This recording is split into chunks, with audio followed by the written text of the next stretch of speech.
자, 여기서 오늘의 작전 돌입합니다. 방금 전에 이야기했던 그 사람, 그분 이야기를 해보도록 할 텐데요. 케빈 워시.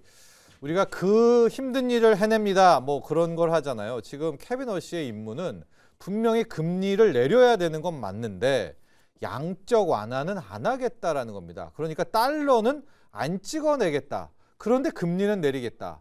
이거 잘 생각을 해보셔야 됩니다. 왜 금은 그 코인이 폭락을 했는가? 달러 유동성 공급은 안 하겠다는 거예요. 그러면서도 금리는 떨어뜨리고 달러 자체는 약달러에, 트럼프의 약달러는 또 유지를 하겠다.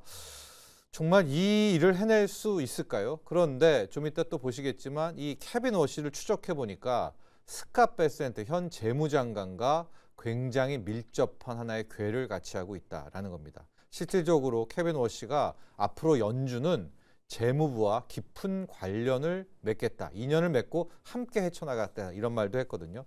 자, 그렇게 되면서 뒤에 이 증시 하락에 대한 이야기도 좀 나눠보도록 할 텐데 여기서부터 시작합니다. 왜 케빈 워시라는 사람을 지명을 했는데 하자마자 금은이 대폭락, 은은 대폭락이죠. 했을까?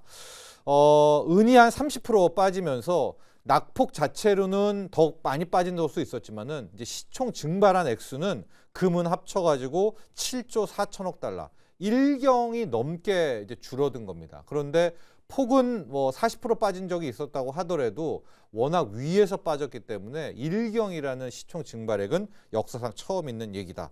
그런데 이제 그 케빈 워시도 트럼프가 임명한 것이고 뭐 트럼프가 계속해서 워시는 금리를 내릴 것이다라고 이야기를 했잖아요. 특히 또 트럼프는 약달러기 때문에 이 사람이 뭐 반기를 들 것 같지는 않아요. 그런데 왜 이랬을까? 왜 시장은 발작을 했을까?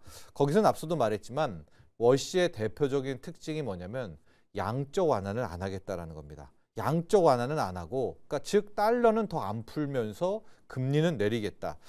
이게 이제 뭔 얘기 하시겠지만은 이게 어려운 이야기입니다. 여러분, 막 금리를 떨어뜨리고 하려면은 지금 미국에서 금리 떨어뜨리는 방법은 하나밖에 없죠. 양적 완화입니다. 연준이 시중에 채권을 사줘가지고 채권 가격을 높여서 가격을 떨어뜨린 이 방법인데 그거를 안 쓰고 금리를 내리겠다라고 하니까 이게 이제 갸우뚱하면서 시장은 일단 이제 패닉을 보여주게 된 건데요.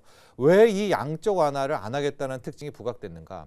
이 케빈 워시라는 사람이 좀 배경을 보면 그냥 또 금수저에다가 하버드 나오고 뭐죠? 그 부인 그 처가댁 이야기도 했지만은 에스토로더의 그 가문집의 또 사위입니다. 그러니까 이 에스토로더도 워낙 트럼프에 대해서 돈도 많이 투자했던 뭐 이런 것이었었는데 본인도 똑똑해가지고요. 가장 어린 나이 30대에 연준 이사로 들어가게 됩니다. 그런데 2008년 말에 세계금융위기 터지고 나서 그때 양적 완화 한 번 했죠. 그다음에 2010년에 벤 버넌키 당시 의장이 안 하면 되는데 또 하겠다는 거예요. 이제 한번 맛을 보니까 추가적으로 양적 완화를 하겠다고 하니까 어린 이 젊은 워시 연준 이사가 자기는 안 된다. 버냉키 거의 매드 미쳤다라고 하면서 계속 버냉키를 비판을 하다가 뭐 절이 싫으면은 중이 떠나는 거 아니겠습니까? 그러면서 자기가 결국 떠나버립니다. 그 좋은 타이틀을 한 6년인가 7년 더 할 수 있었는데 이제 버리고 나와가지고 이제 헤지 펀드로 가게 되는데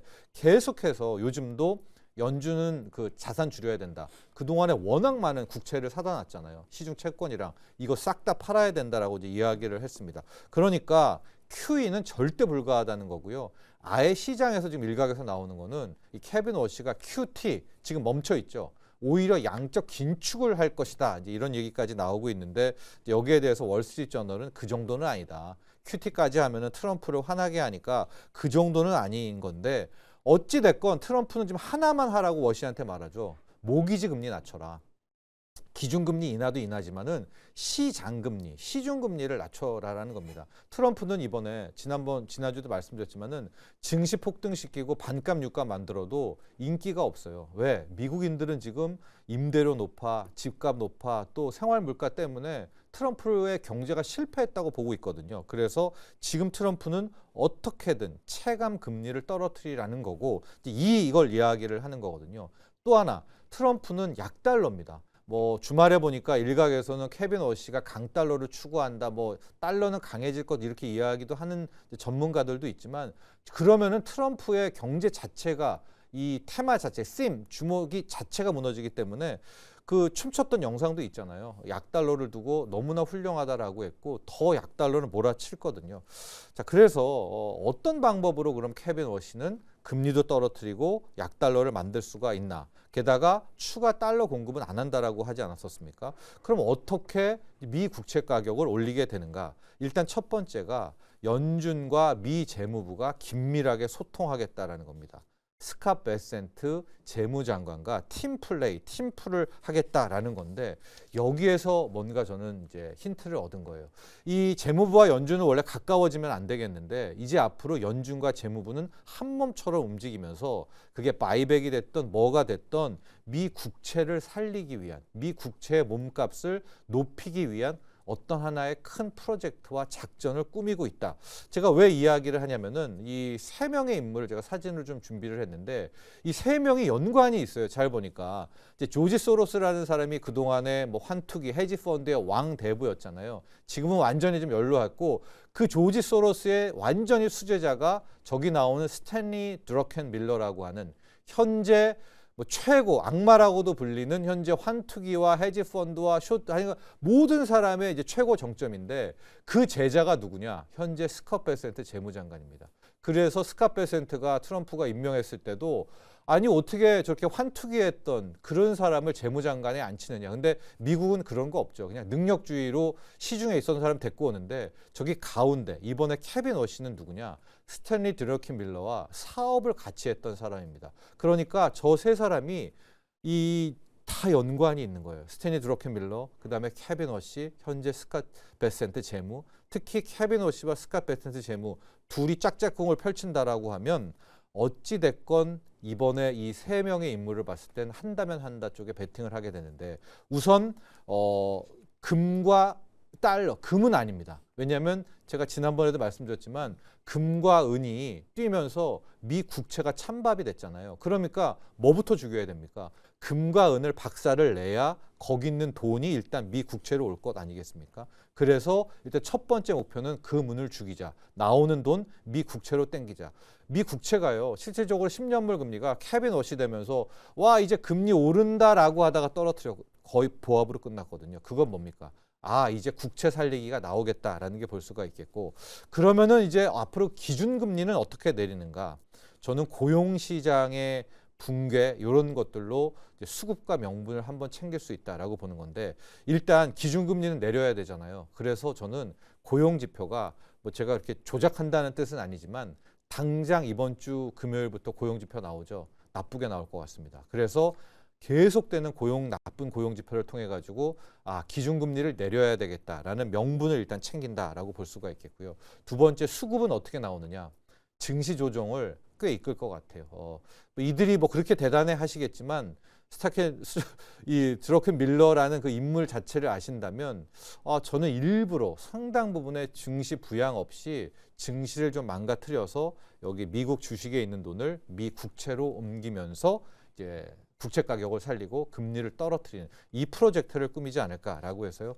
앞으로 투자 포인트는 뭐냐? 10년물 국채 금리를 좀 놓고 보시죠. 10년물 국채 금리가 오히려 4%대를 깨져야 됩니다. 지금 뭐 4.3 간에 4.5 간에 장기물이 더 튈 것이다라고 예측한 전문가들 주말에 많았을 텐데 오히려 이게 꺾이는지를 보셔야 되겠고요.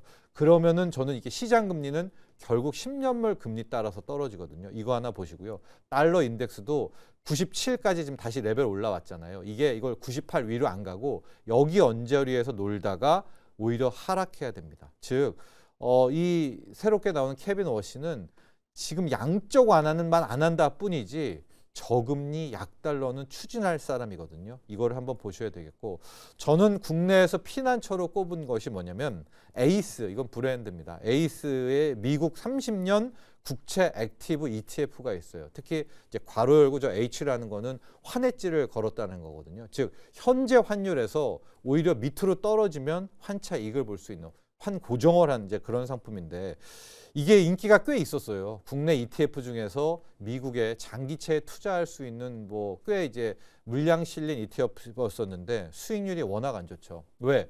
그동안에 장기물 금리는 계속 올랐기 때문에 국채 가격은 떨어졌겠죠. 그리고 최근에 뭐 물량도 많이 빠졌다라고 하는데요. 자금.